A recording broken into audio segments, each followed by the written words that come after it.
Episode 1. No Sunday worship in heaven. Will your worship be an abomination? What if your Sunday worship is an abomination in the eyes of God? What if your praise, your prayers, your songs, and your offerings are all rejected in heaven because you refuse to honor the day God made holy? The world is being deceived. Millions worship with zeal, sincerity, and conviction, but on the wrong day. And in the eyes of God, sincere rebellion is still rebellion. The Bible gives a chilling warning. Isaiah 66:23 says, "And it shall come to pass, that from one new moon to another, and from one Sabbath to another, shall all flesh come to worship before me, saith the Lord." Did you catch that? In the new heavens and the new earth, all flesh, not just Jews, not just Israelites, but everyone, will gather to worship on the Sabbath, the seventh day, not Sunday. Then the question burns through every tradition. If Sunday is not the day of worship in heaven, then why are you worshiping on it now? Let's be clear, there will be no Sunday worship in heaven. It's not recognized, it's not honored, it's not commanded by God anywhere in the Bible. It's not holy, it's not eternal. The Sabbath, on the other hand, was sanctified at creation. Genesis chapter 2:3, written in stone by the finger of God.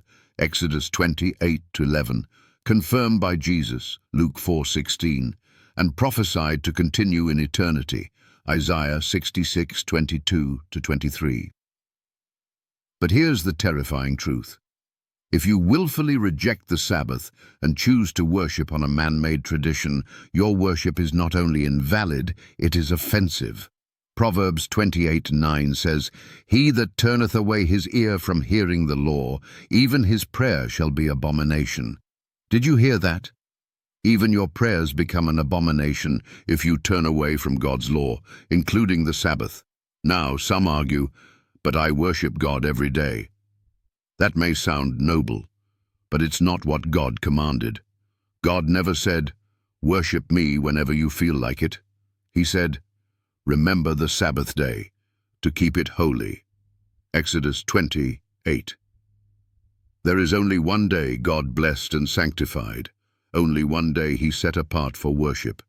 It's not Friday, it's not Sunday, it's the seventh day, Saturday. So let's confront the lie. The lie: we worship on Sunday because Jesus rose on Sunday. The truth? Nowhere in Scripture does Jesus say to honor His resurrection by changing the day of worship. Not once. That's man's idea, not God's command. So ask yourself, if Sunday worship isn't found in the Bible, but the Sabbath is, which day do you think God will accept in heaven? Jesus warned in Matthew 7:21-23, "Not every one that saith unto me, Lord, Lord, shall enter into the kingdom of heaven. Many will say to me, Have we not prophesied in thy name, and in thy name done many wonderful works? And then will I profess unto them, I never knew you. Depart from me, ye that work iniquity." Iniquity means lawlessness, those who refuse God's commandments. If you keep Sunday in defiance of God's law because of church tradition, convenience, or popularity, then your worship will be rejected in heaven. No matter how sincere you are, rebellion is still sin. Final warning: if there's no Sunday worship in heaven, if God never commanded Sunday in His Word, if Jesus, the apostles, and all Scripture point to the seventh-day Sabbath, then ask yourself, what spirit are you following if you reject God's holy day? Choose wisely. Heaven accepts only obedience. Hell receives all the rest.